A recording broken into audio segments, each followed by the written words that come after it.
Bienvenidos al estudio de la Palabra de Dios en esta oportunidad a todos los hermanos y hermanas en la fe de nuestro Señor Jesucristo y a todos los amigos y público en general que por la gracia de Dios tienen la oportunidad de poder participar de este estudio que estamos realizando en este tiempo de gracia que Dios da a la humanidad.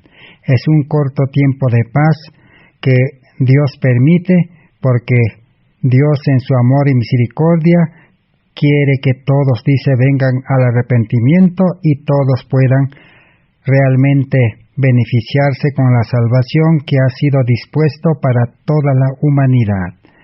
Mas esta salvación que Dios ha dispuesto es por fe y gracia. Ese es el estudio que estamos realizando en este tiempo. Estamos en el estudio número 296 de esta serie de justificación por la fe. El justo vivirá por la fe. ¿Cómo realmente entonces podemos llegar a ser justos, ser liberados completamente del pecado? Y hablando del pecado, ya hemos estudiado de que necesitamos ser liberados del pecado que está en nosotros o dentro de nosotros.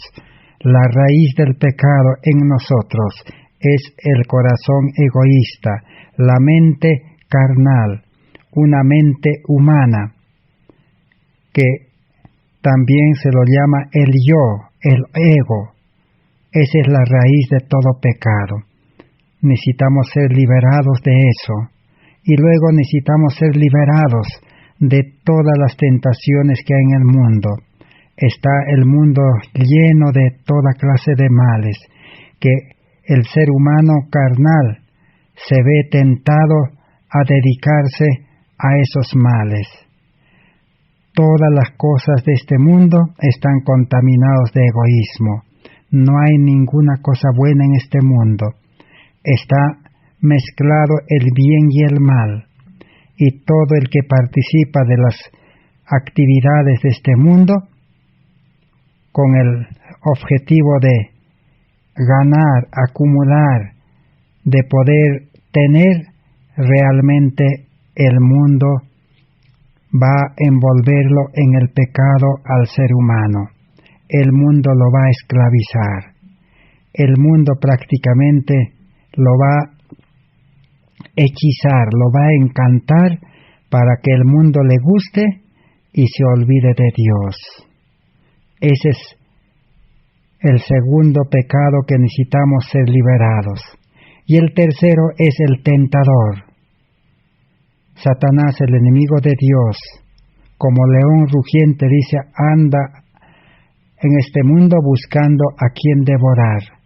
Especialmente, si es posible, dice, tratará de engañar a los escogidos, a los hijos de Dios, a los verdaderos cristianos, así como engañó a Adán y Eva.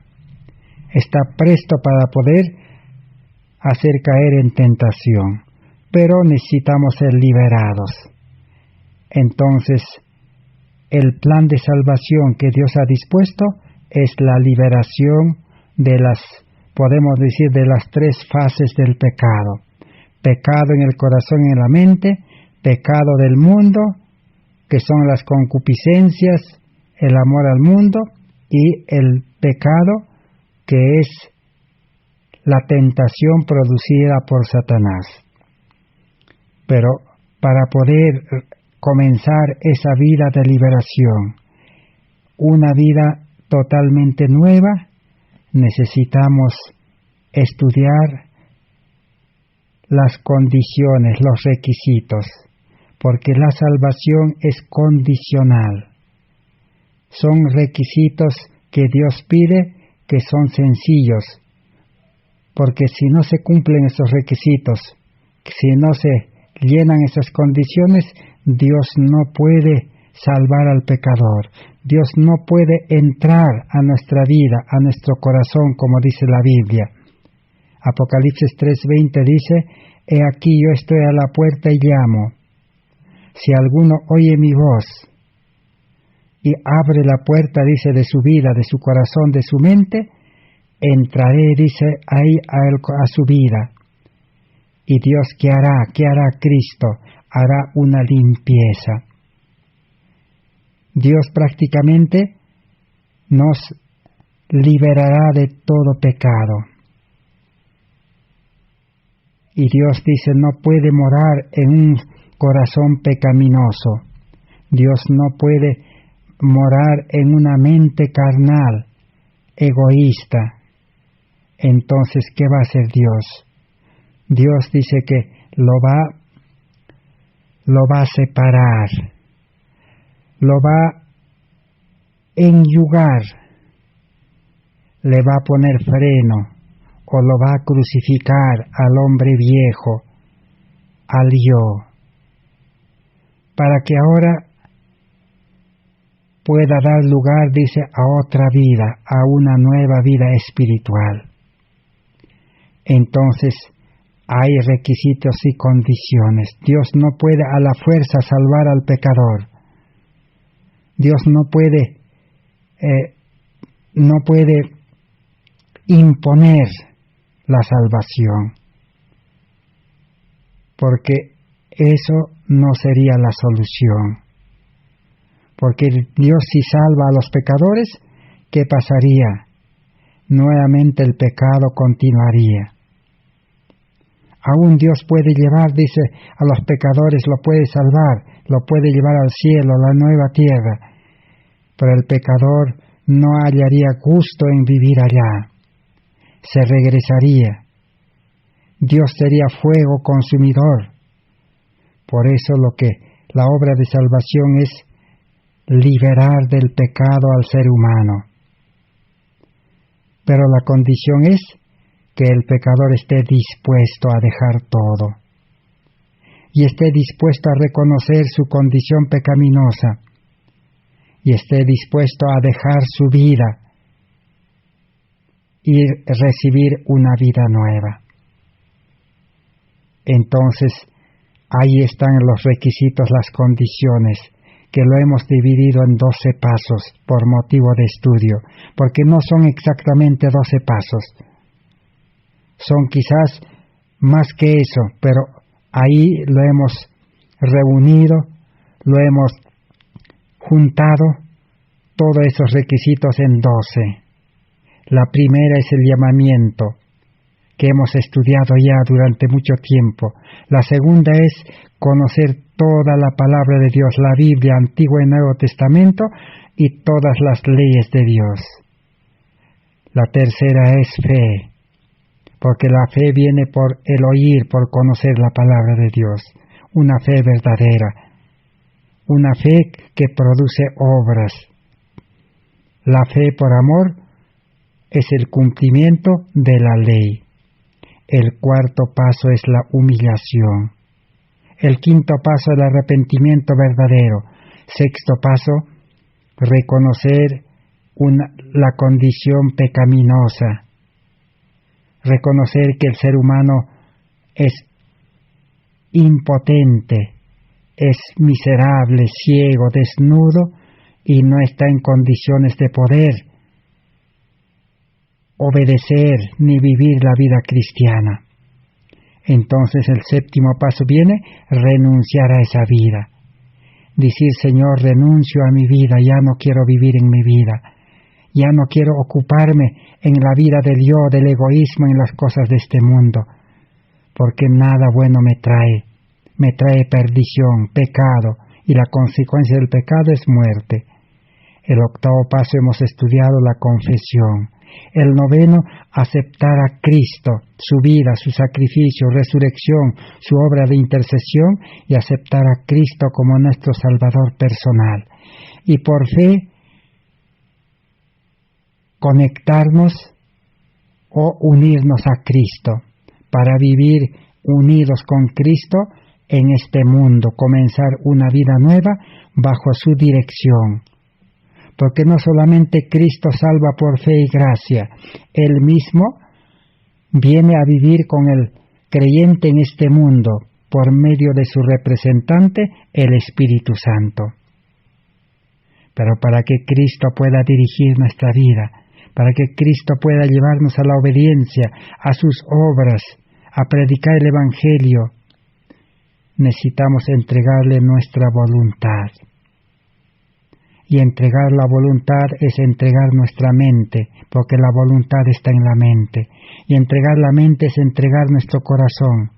Y entregar el corazón es entregar toda nuestra vida, cuerpo, alma y espíritu, con sus talentos, sus habilidades, sus dones, con toda su preparación, entregarlo a Cristo nuestra vida, para que Él pueda darnos una nueva vida y Él pueda dirigirnos en esa nueva vida.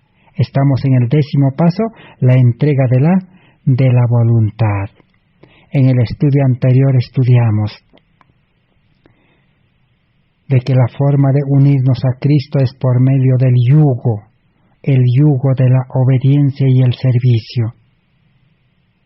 Y luego llevar las cargas de Cristo, ya no nuestras cargas.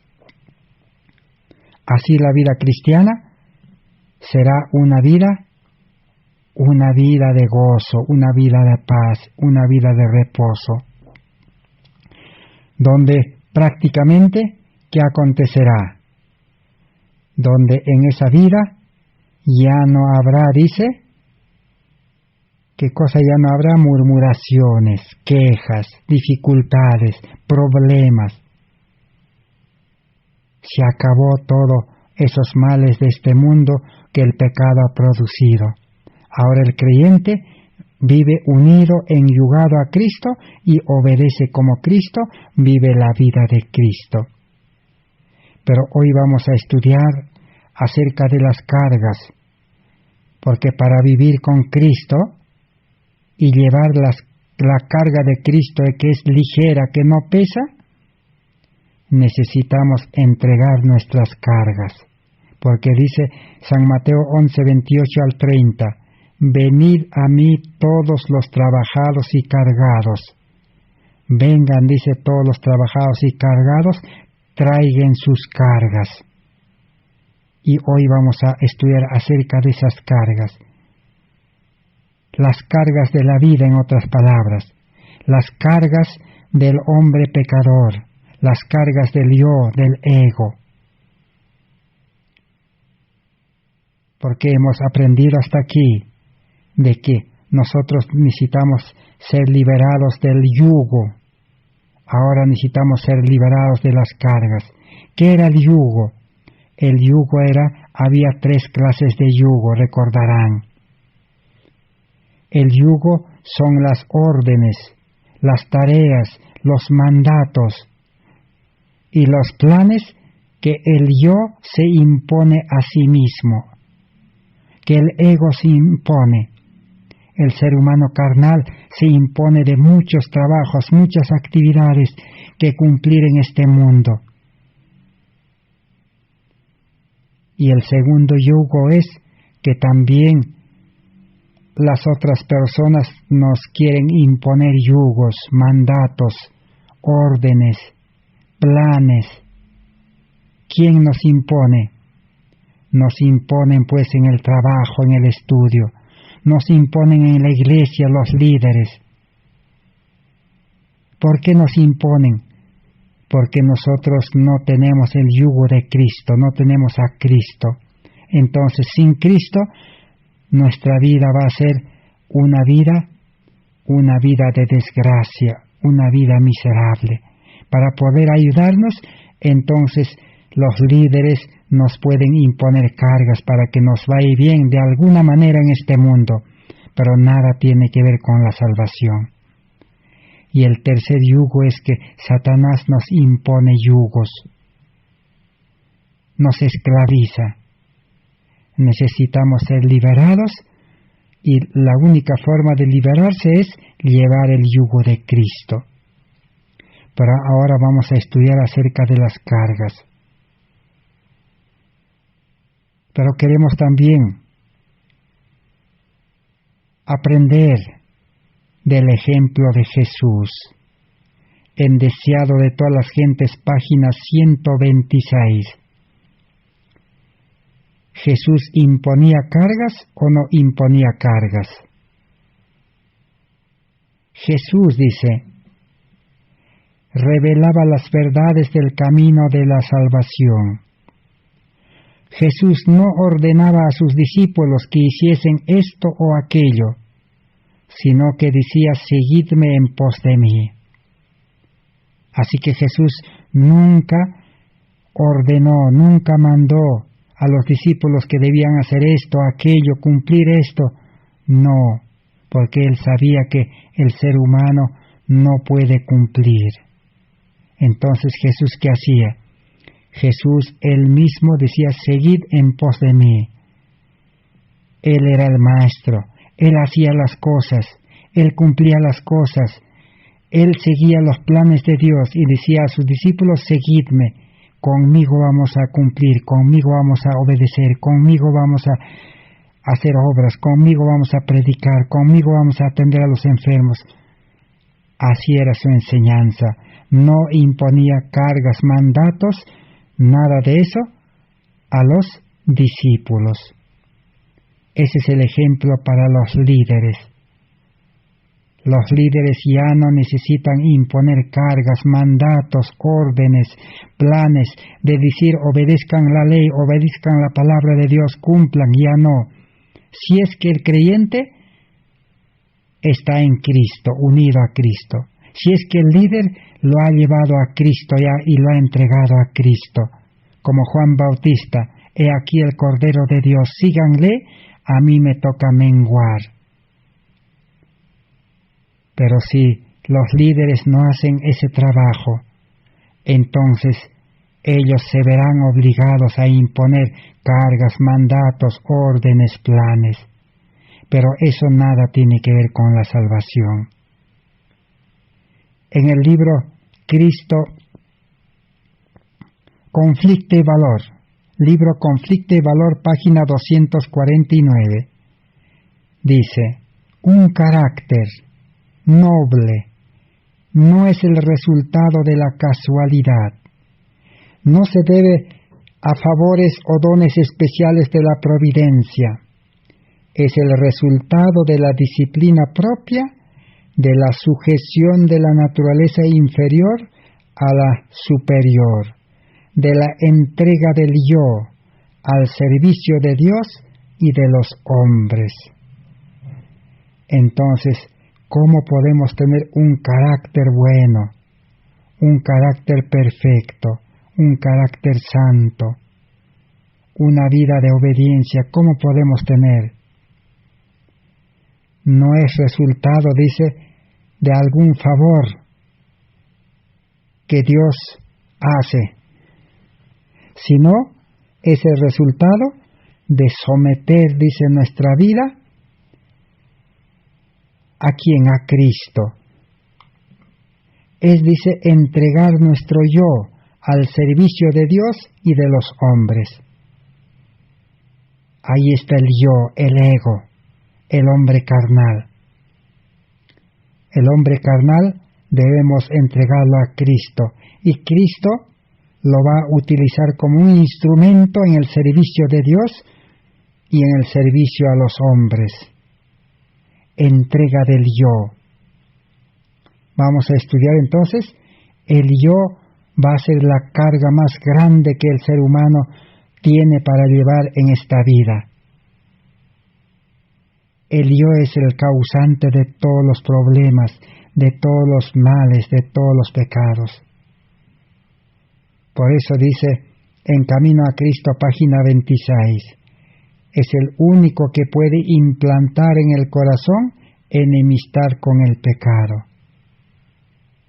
El yo le gusta el pecado, pero si Cristo dice, implanta el amor en el corazón y su trono, y Cristo reina en el corazón, entonces el creyente espiritual vivirá alejado del pecado, en enemistad con el pecado.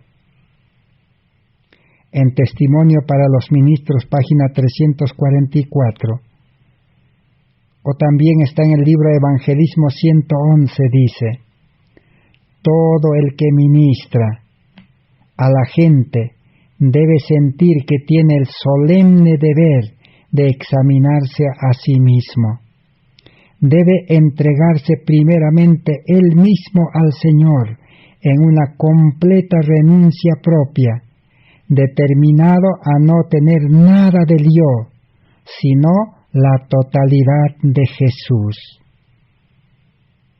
Todo creyente necesita examinarse cómo está su vida. Si desea vivir una vida libre de pecado, necesita primeramente, dice, hacer una completa renuncia al yo, de renuncia propia. Y hemos estudiado ya en el séptimo paso, séptimo requisito, renuncia. Completa renuncia. ¿Qué es completa renuncia? Es decir, de nuestra vida, nuestra personalidad, nuestro carácter, nuestra vida, y renunciar a todo lo que tenemos, a lo que poseemos, a todo lo que nuestras posiciones que hemos acumulado, a todas nuestras tenencias. Renunciar. Y determinado a no tener nada del yo. Ya no hay que vivir en la vida del yo, sino vivir totalmente, dice, para Jesús, en la vida de Jesús. ¿Qué más podemos aprender en Testimonios para la Iglesia, tomo 1, 609? Usted debe experimentar la muerte al yo y debe vivir para Dios. Para ser cristiano y vivir para Dios, necesita experimentar la muerte al yo, al ego, al hombre carnal, a la vida pecaminosa. Siendo que habéis resucitado con Cristo, buscad las cosas de arriba, donde está Cristo sentado a la diestra de Dios. Colosenses 3:1. El que ha entregado su yo, el que ha muerto al yo, y ahora resucita en el bautismo del Espíritu y del agua a vida nueva, dice, resucita. Ahora dice, ya no va a buscar las cosas de este mundo, ya no le va a gustar, porque ahora está programado para buscar las cosas de arriba, porque el Espíritu Santo que viene de arriba le engendró, y ha nacido con ese espíritu de vivir la vida de Cristo, de buscar las cosas de arriba, las cosas de la vida eterna, ya no las cosas de la vida temporal. Ahí está la gran diferencia. Entonces, si el profeso creyente, el religioso, no interesa qué nombre tenga su ministerio, su grupo, su iglesia, no interesa. Si el creyente allí sigue buscando las cosas de este mundo, sigue afanado en los afanes de este mundo, entonces eso quiere decir que no ha resucitado con Cristo en el bautismo, no ha nacido a vida nueva. Entonces va a ser totalmente difícil ocuparse en vivir para Dios. El yo no debe ser consultado ya. Así que el verdadero creyente ya no debe consultar a su yo, a su mente carnal, a su sabiduría, ya no a sus planes, a nada ya.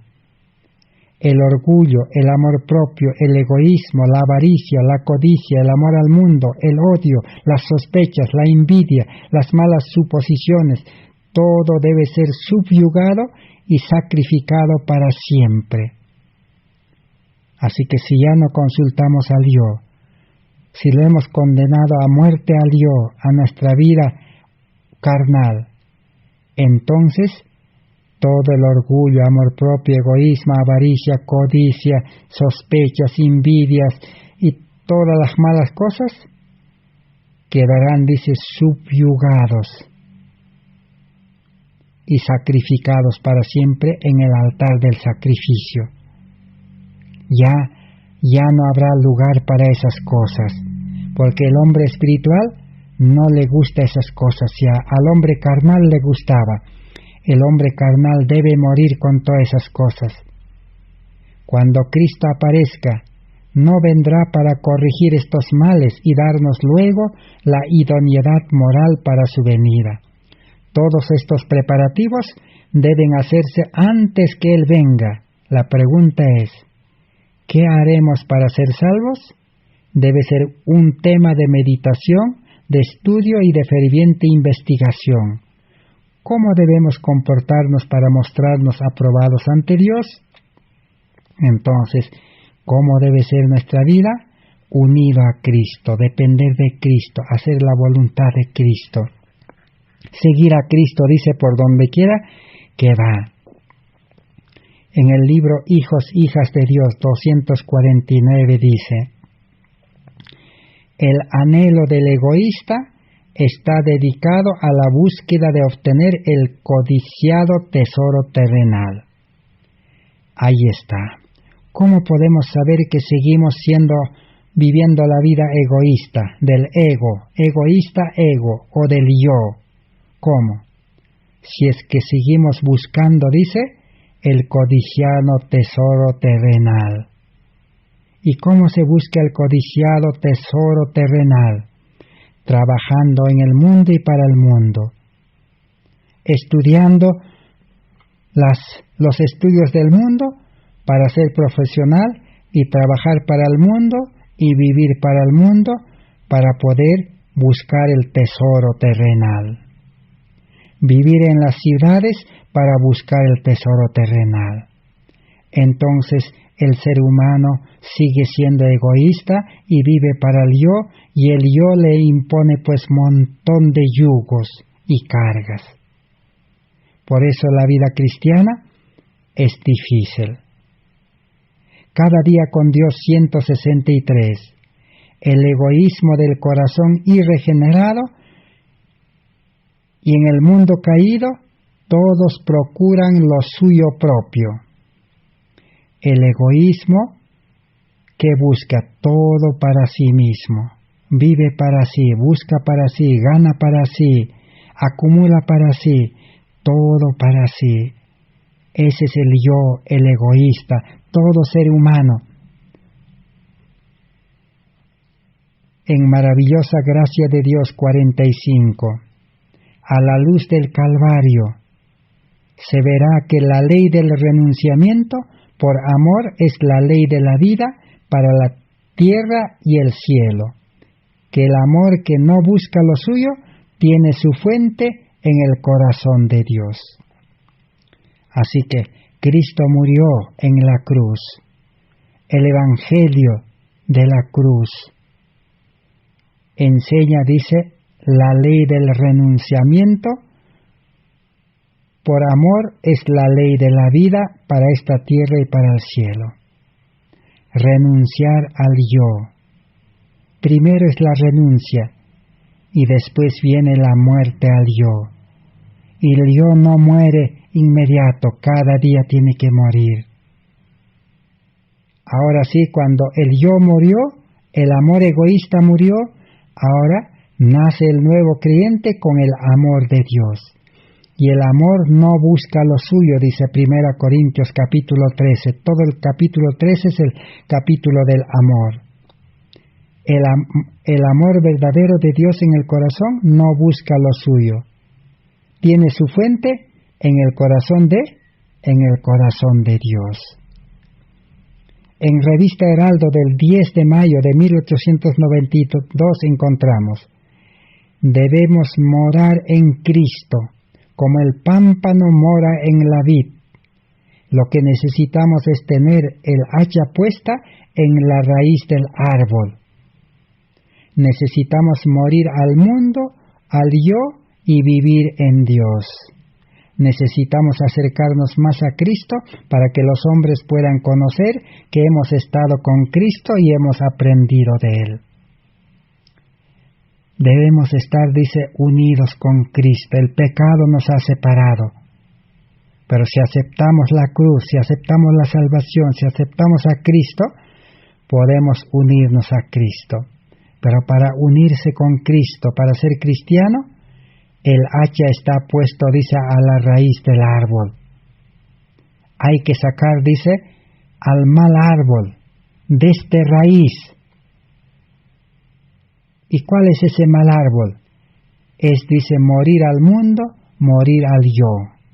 El yo es el mal árbol, porque el yo crece hacia el mundo y vive para el mundo. Entonces debe ser extraído de esta raíz con el hacha de la verdad. Solo así podremos, dice, vivir para Cristo. Entonces necesitamos recordar un poco qué es el yo, qué es el ego, por qué necesita ser sacado de esta raíz. El yo, el ego, el amor egoísta, el amor falso, está en el corazón natural, está en la mente carnal. Ahí es su trono, ahí es su lugar. De ahí salen todos los pecados. En vano el ser humano puede cuidarse de pecar, en vano puede tratar de obedecer las leyes de Dios, pero el pecado está adentro. El ser humano es pecador o hace pecado porque el pecado está dentro de él y sale de allí. Por un tiempo puede privarse, por un tiempo puede cuidarse, pero tarde que temprano saldrá. Entonces, ¿cómo se originó ese pecado? Recordemos un poco de el pecado, el yo, el ego. Deseado de todas las gentes, página 13. Esta ley fue quebrantada en el cielo mismo. El pecado tuvo su origen en el egoísmo, y la noche de la desgracia se asentó sobre el mundo. Dice que el pecado comenzó en el cielo, y el pecado tuvo su origen en el egoísmo, en el yo, en el ego. Y eso todos sabemos la historia del pecado en el cielo. Aquel ángel poderoso, misteriosamente no sabemos cómo se introdujo el mal. Llegó un momento en que este ángel poderoso que dijo: yo puedo actuar, yo puedo vivir solo, yo puedo ser como Dios, porque Dios me ha dado sabiduría, Dios me ha dado perfección, santidad, poder. Yo soy el más poderoso de todos los ángeles, dijo. Yo puedo sentarme en las alturas y ser igual que Dios. Yo puedo independientemente hacer todo. Entonces ahí tuvo el pecado su origen en el egoísmo, el ego, de separarse de Dios, de vivir en independencia. Entonces el libro Ministerio de Curación 115 nos dice: por naturaleza todos somos egoístas y tercos. Cuando el pecado entró en Adán y Eva, de ahí toda la humanidad viene, todos nacen en este mundo por naturaleza egoístas, con el ego, con el yo. En otras palabras, es el amor egoísta, amor falso, amor humano. Camino a Cristo, página 17, dice: el hombre estaba dotado originalmente de facultades nobles, Adán y Eva. Sus pensamientos eran puros, sus designios santos, pero por la desobediencia sus facultades se pervertieron. Y el egoísmo reemplazó el amor. Ahí está. Adán y Eva fueron creados por Dios con el amor de Dios en el corazón, con la ley de amor en el corazón. Pero cuando ellos se separaron de Dios, desconfiaron de Dios, porque el enemigo, otra voz le dijo: no vas a morir. Y Eva dudó. Al dudar, perdió la fe en Dios y comenzó a creer en el enemigo. En ese momento, entonces, se convirtió en egoísta, ego, yo. Se confió en sí mismo y confió en otra voz, ya no en Dios. Ahora sí, el amor de Dios ya desapareció. ya no tenía amor de Dios, porque el amor de Dios solo ama a Dios. El amor, dice, no se separa, el amor permanece. Pero como ahora se confió en el ego, en el yo, entonces el egoísmo reemplazó al amor. Su naturaleza quedó tan debilitada por la transgresión que ya no pudo por su propia fuerza resistir el poder del mal. Fue hecho cautivo de Satanás. Así que sin Dios, sin Cristo, sin el Espíritu Santo, sin el amor, ahora Adán y Eva ya no podían tener fuerza para resistir el mal. Ahora eran cautivos de Satanás, esclavos de Satanás. Y Satanás maneja a los seres humanos por medio de la mente egoísta, del corazón egoísta. Egoísmo es amor propio. Vamos a leer ahora en Alza tus ojos, página 173.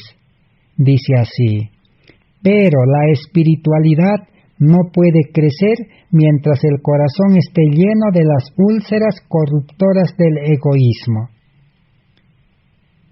Así que mientras el ser humano carnal tenga todavía el egoísmo en su mente, en su corazón, y ya hemos visto al comienzo de este estudio, el egoísmo en qué se dedica, hemos leído. El anhelo del egoísta está dedicado a la búsqueda de obtener el codiciado tesoro terrenal. El egoísmo del corazón irregenerado en el mundo caído, todos procuran lo suyo propio.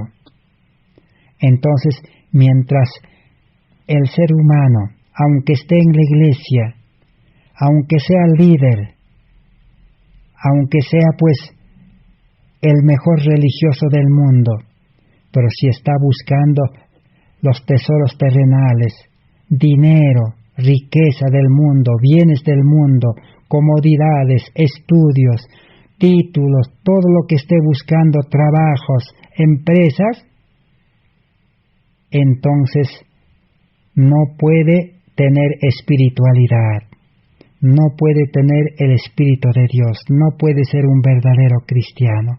Cristo no puede morar en un corazón egoísta. No hay comunión, dice, la luz con las tinieblas. Entonces, ¿qué necesita? Necesita entonces renunciar, dijimos primero, y entrega. Ahí entra a tallar los 12 pasos, experimentar los 12 pasos para una entrega completa y el nuevo nacimiento. El libro Exaltada Jesús 286. Todo egoísmo proviene de Satanás. El egoísmo y la injusticia producen infelicidad. Por eso aún los religiosos, los cristianos profesos, viven o vivimos infelices, descontentos, inconformes, quejándonos. ¿Por qué? Porque somos egoístas todavía. ¿Y el egoísmo de quién viene? De Satanás. Joya de los testimonios. Vamos a leer en Deseado de todas las gentes, página 39. El yo debe ser destronado, el orgullo debe ser humillado, si queremos conocer el reino espiritual. Si queremos nacer a la vida espiritual, nacer del Espíritu, ¿qué necesita? El yo debe ser destronado. El yo, el ego, debe ser destronado, separado, sacado, limpiado del corazón, de la mente a un lado. ¿Quién lo puede hacer? A Cristo, si le dejamos entrar a nuestra vida, a nuestro corazón. Pero Cristo no va a entrar si no renunciamos. Pero si el creyente de todo corazón se humilla y tiene un corazón quebrantado y renuncia, dice: Señor, ya no quiero vivir en el yo, en el ego, en mi vida carnal, con mi preparación, con mi sabiduría, con mi suficiencia propia, con mi orgullo, mi avaricia, mis concupiscencias, Señor, con todo lo que he vivido hasta que ya no quiero vivir ya. Si de todo corazón renuncia y renueva esa renuncia todos los días mantiene, entonces Cristo entrará al corazón y ¿qué va a hacer? Lo va a destronar al yo. Y el orgullo del yo se va a humillar. Ahora sí, comienza el reino espiritual de gracia. Por eso Pablo en Romanos 6:14 dice: si sois hombres espirituales, si estáis en el reino de la gracia, el pecado no se enseñoreará. ¿Qué es el pecado? El pecado tiene su raíz en el yo, en el ego. Consejos sobre mayordomía cristiana, página 24. Nuestro gran conflicto lo tenemos con nuestro yo no consagrado. Cuando dominamos el yo, somos más que vencedores. Así que la mayor lucha del ser humano, del creyente, es luchar contra su yo. No es luchar contra el mundo, contra Satanás, sino lucha contra el yo. Es la mayor lucha. Y cuando nos sometemos a Cristo y por el poder de la gracia de Dios dominamos al yo, si el yo es destronado y separado, entonces somos vencedores por la sangre de Cristo, como dice Apocalipsis. Exaltad a Jesús 3:21. Mientras no se obtenga la victoria sobre el yo y el egoísmo, no se podrá realizar ninguna obra especial para Dios. Así que mientras no hay victoria sobre el yo, el egoísmo, no se puede realizar una obra buena ni especial para Dios. No hay salvación, no hay buenas obras, no hay buena prédica, no hay buenas visitas, no hay nada bueno, no se puede, imposible. Primero es victoria sobre el yo y el egoísmo. Y eso es lo que ya hemos estudiado en los 10 pasos hasta aquí. ¿Cómo conocer, renunciar y cómo entregar nuestro yo, nuestro ego a Cristo? Consejos sobre mayordomía cristiana, página 29. Porque no hay otra forma de salvar a los hombres si no se los separa de su vida de egoísmo. No hay otro camino, no hay otro método, no hay otra forma de salvación si no se los separa, dice, a los seres humanos de su vida de egoísmo. En vano las religiones dicen hay que asistir a la iglesia, hacer los cultos, ceremonias, ritos, bautismos, santas cenas, pagar diezmo, guardar sábado, cumplir la ley, predicar campañas, en vano. Primero, el yo, el ego, tiene que ser separado, tiene que ser vencido. Es la mayor lucha. Así como David venció al gigante Goliat, nosotros también podemos vencer, pero no con nuestra fuerza. El yo no se puede vencer a su yo. El yo debe humillarse y entregarse a Cristo. Ahora sí, el poder de Dios puede separar de nosotros y darnos un nuevo corazón nuevamente, y en lugar del yo, el amor. Mientras Cristo vivió en el mundo, hizo una correcta presentación del poder del Evangelio. Ese es el Evangelio verdadero. Muerte al yo, separación de la vida de egoísmo. Por eso el verdadero cristiano, ¿cómo va a ser su vida? Va a vivir la vida de Cristo. No es prohibirse de vivir para el mundo. No es imponerse leyes, mandatos, decir, ya yo no voy a trabajar para el mundo, yo no voy a estudiar, yo no voy a vivir en la ciudad. No es así. El yo primero tiene que ser separado del corazón. Y cuando tiene uno el amor de Dios en la nueva vida, ya no le agradará las cosas de este mundo. El poder y la gracia de Dios lo liberarán. Así como Dios por medio de Moisés liberó a Israel de la esclavitud con 10 plagas. El mundo no quiere soltar a la vida egoísta, porque el ser egoísta está preparado para servir al mundo. Es ingeniero, es médico, es profesor, es todo un experto que domina las artes, que domina los oficios. El mundo lo necesita, está esclavizado. Imposible que el ser humano se separe. Se separará un momento, pero volverá. Pero el Espíritu Santo, la gracia de Dios, sí puede separarlo. ¿Cómo lo separa? Dándole una nueva vida, una nueva ocupación, una mejor vida, una vida de amor, una vida de poder, una vida de felicidad, de paz. En el libro Deseado de todas las gentes 377 dice: únicamente el poder de Dios puede desterrar el egoísmo y la hipocresía. Este cambio es la señal de su obra. Cuando la fe que aceptamos destruye el egoísmo y la simulación, cuando nos induce a buscar la gloria de Dios y no la nuestra, podemos saber que es el debido carácter de Cristo, es el camino correcto. Si nuestra fe no destruye el egoísmo y la simulación, la hipocresía, entonces no es fe todavía. Es una presunción, fe superficial, fe de palabra, fe mental.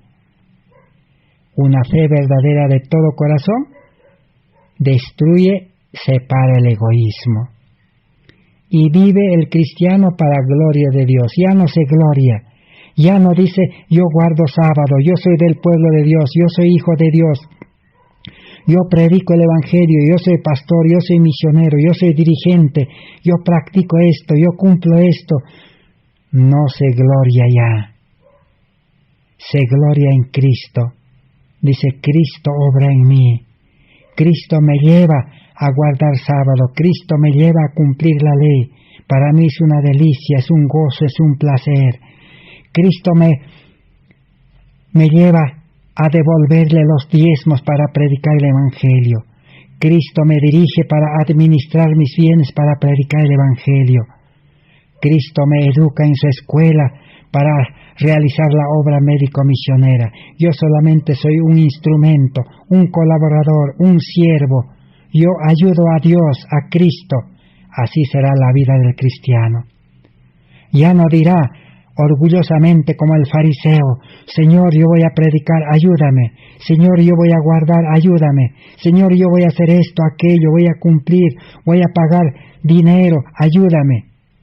A Dios lo convierten en ayudante y se ponen maestros, jefes, buenos, como Nicodemo. Nicodemo era maestro de Israel. ¿Jesús qué le dijo? Jesús le dijo, no vale eso. Aquí no hay ningún maestro, tienes que nacer de nuevo. El maestro Nicodemo tiene que morir, le dijo, y nacer como un siervo, como un colaborador, como un hijo de Dios. Esa es la verdadera vida cristiana. En el libro Camino a Cristo 43 dice, Dios nos invita a entregarnos a Él, para que pueda cumplir su voluntad en nosotros. A nosotros nos toca decidir si queremos ser libres de la esclavitud del pecado para compartir la libertad gloriosa de los hijos de Dios. Para ser hijos de Dios, ¿qué necesitamos? Estamos invitados a entregarnos para cumplir su voluntad. ¿Quién debe decidir? Nosotros, no es a la fuerza. En el libro Alza tus ojos 195 dice, Dios no aceptará nada menos que una entrega total. Los cristianos profesos fríos y pecaminosos arruinarían el cielo si se les permitiera entrar en él. Incitarían allí a una segunda rebelión. Aquellos que conocen la verdad, sin embargo, no exaltan a su autor, nunca ingresarán en la ciudad de Dios. El cielo sería un purgatorio para ellos, porque no conocen los elevados y santos principios que rigen a los miembros de la familia real de lo alto. Así que un cristiano profeso, frío, pecaminoso, que quiere vivir en el yo, en el ego, que quiere hacer su voluntad, buscar sus gustos, sus planes, no puede vivir en el cielo, dice. Produciría una segunda rebelión. El cielo para ellos sería un lugar indeseado, un purgatorio, un infierno. Porque en el cielo se vive dependiendo de Dios, haciendo la voluntad de Dios. Así hay vida feliz. Pero viviendo en el ego, en el yo, todo es fracaso, todo es tristeza, todo es infelicidad, descontento, todo son los problemas de esta vida, todos los males.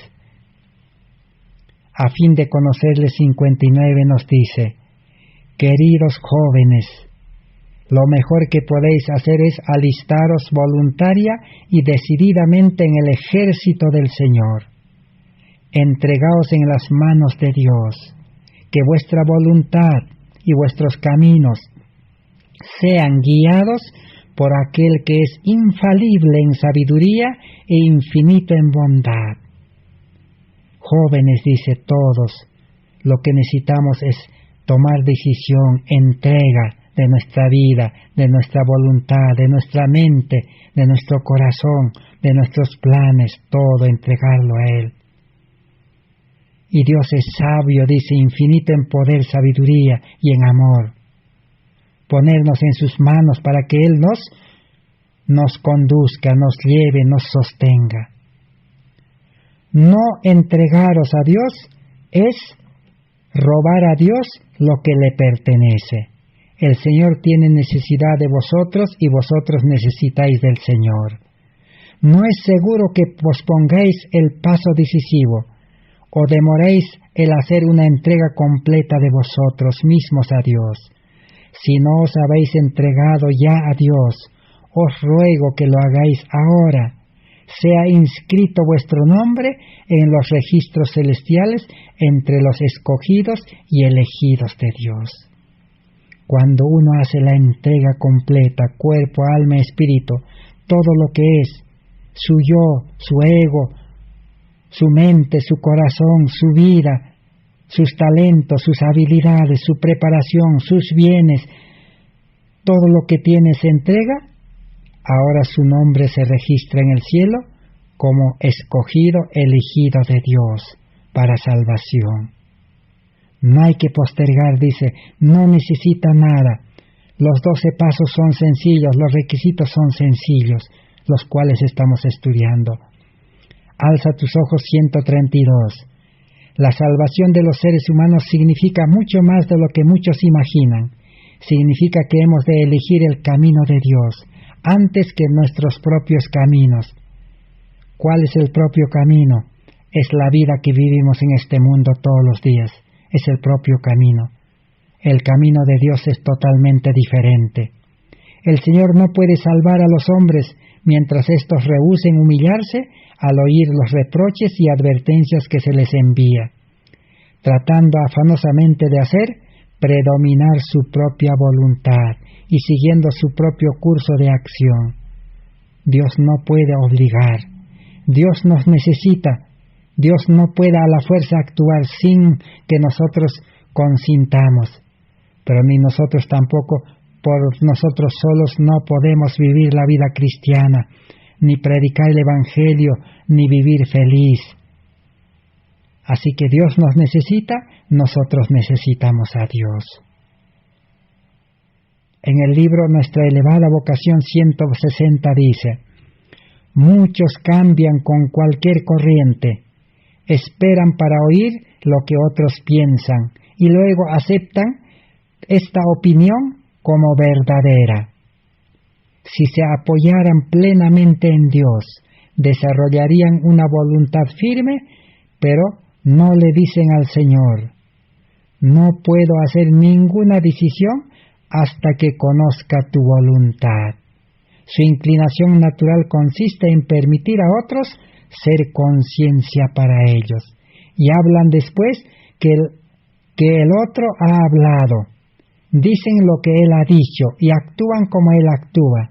Cuando estas personas son colocadas en circunstancias donde deben pensar y actuar por sí mismos, si no se atreven a expresar ninguna opinión decidida, Dios tenga misericordia de estos débiles.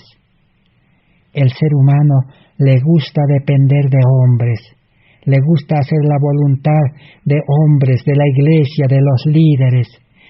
Le gusta que otros le digan cómo debe actuar, qué debe hacer, dónde debe estar.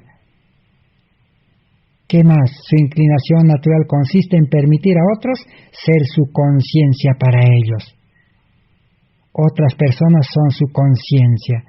Estas almas débiles, cuando llegue el tiempo de crisis, angustia, persecución, no sabrán qué hacer, dice. Necesitamos aprender a confiar en Cristo nada más, a obedecer a Cristo. Los hombres no son malos, los líderes, los dirigentes. Ellos están puestos para llevarnos a Cristo, para que Cristo nos dé una conciencia despierta, limpia, pura, para escuchar la voz de Cristo, la voz del Espíritu Santo y obedecer. Y cuando estemos en momentos difíciles, Cristo estará allí, el Espíritu Santo estará allí. Necesitamos escuchar a ellos, seguir la orden de ellos, el mandato de ellos, cumplir todo lo que nos diga, porque cuando Cristo ordena, el Espíritu Santo dice, Cristo mismo va adelante, Él es el Maestro y nos hace cumplir y nos hace vivir su vida. Pero cuando el hombre ordena, cada uno tiene que cumplir y el ser humano no va a poder cumplir. Por eso no me dejará mentir. Yo he tenido la oportunidad de poder imponer muchos planes de evangelismo a las iglesias, a los grupos, a los creyentes. Pero cuando se les impone un plan evangelístico y se les anima, se los levanta la moral, solamente con psicología, con educación humana, salen a trabajar. Y cuando el pastor, el misionero, el líder se va, regresa y ya no trabajan. Se da cuenta, no funciona. Nunca va a funcionar. Pero si uno obedece a Cristo, Cristo ya tiene el plan. Id por todo el mundo y predicar el Evangelio. Yo estaré con vosotros, dice. Yo voy a allanar el camino. Yo les voy a dar gracia, poder, preparación, habilidad, elocuencia, sabiduría, todo, dice. Y conmigo vamos a predicar. Yo voy a poner las palabras. Yo les voy a llevar quiénes son los seres humanos que están buscando el Evangelio, que están orando a Dios, que están de hambre. Directo yo les voy a llevar. Mi espíritu les va a llevar, dice. Será fácil el trabajo. Ahora sí funciona. Por eso los planes de evangelismo funcionan cuando el líder está allí, pero cuando el líder no está, ya no funciona. Qué triste camino equivocado. Necesitamos cambiar de camino. En el libro Dios nos cuida, página 151, quizás sea el último párrafo que leamos. Cualquiera que sea la senda que Dios ha escogido para nosotros, cualquiera sea el camino que ordene para nuestros pies, ese es el único camino de seguridad. Diariamente debemos manifestar el espíritu de sumisión infantil y orar para que nuestros ojos sean ungidos con el colirio celestial, a fin de que podamos discernir las indicaciones de la voluntad divina, para que no se confundan nuestras ideas a causa de la omnipotencia de nuestra propia voluntad. Con los ojos de la fe, con una sumisión infantil, como hijos obedientes, Debemos mirar a Dios, seguir su dirección, y así desaparecerán las dificultades, y la promesa es: te haré entender, y te enseñaré el camino en que debes andar. Sobre ti fijaré mis ojos. Salmos capítulo 32, el verso 8. Así que el único camino a seguir es el camino de Cristo, el plan, la tarea. Necesitamos escuchar en nuestra conciencia, en nuestra mente, la voz del Espíritu Santo. ¿Qué debemos hablar? ¿Cómo debemos predicar? ¿Cómo atender a los enfermos? ¿Cómo hacer las visitas? ¿Cómo predicar? ¿Cómo llevar el mensajero silencioso? ¿Cómo hacer la obra médico-misionera? Si Dios pone el deseo en el corazón, en la mente, en la conciencia, entonces no hay que resistirse como Faraón. No hay que violar nuestra conciencia como Pilato hemos dicho, sino que hay que decir: Señor, estoy dispuesto. Pero solamente eso pueden actuar así los cristianos verdaderos, los que han nacido a vida nueva, con mente nueva, corazón nuevo, el amor en el corazón, con la voluntad, la conciencia, la razón y la imaginación santificada. Así es la vida cristiana. Que Dios pueda bendecir su palabra. Seguiremos estudiando en el próximo estudio. Necesitamos tener paciencia, pedir a Dios paciencia. No podemos correr, no podemos solamente repetir la teoría, la letra, sino necesitamos comprender. No todos estamos en la misma condición. Algunos recientemente han venido a participar de estos estudios. Otros ya estamos estudiando más de un año. Otros están ya particularmente, personalmente, ya están estudiando ya 1, 5, 10, 20, 30 años. Pero necesitamos seguir estudiando, pedir a Dios tiempo. Este mundo nos aplasta, este mundo nos esclaviza, no hay tiempo para estudiar ni para escuchar. Pero si pedimos a Dios, nos humillamos, decir: Señor, dame tiempo, Señor, dame sabiduría, dame oportunidad, el Señor lo va a hacer. Porque bienaventurado, dice, los que tienen hambre y sed de justicia. Dios lo va a satisfacer. Que Dios bendiga su palabra. Será hasta el día de mañana para seguir estudiando este plan de salvación por fe y gracia en Cristo Jesús. Gracias por vuestra atención. Amén.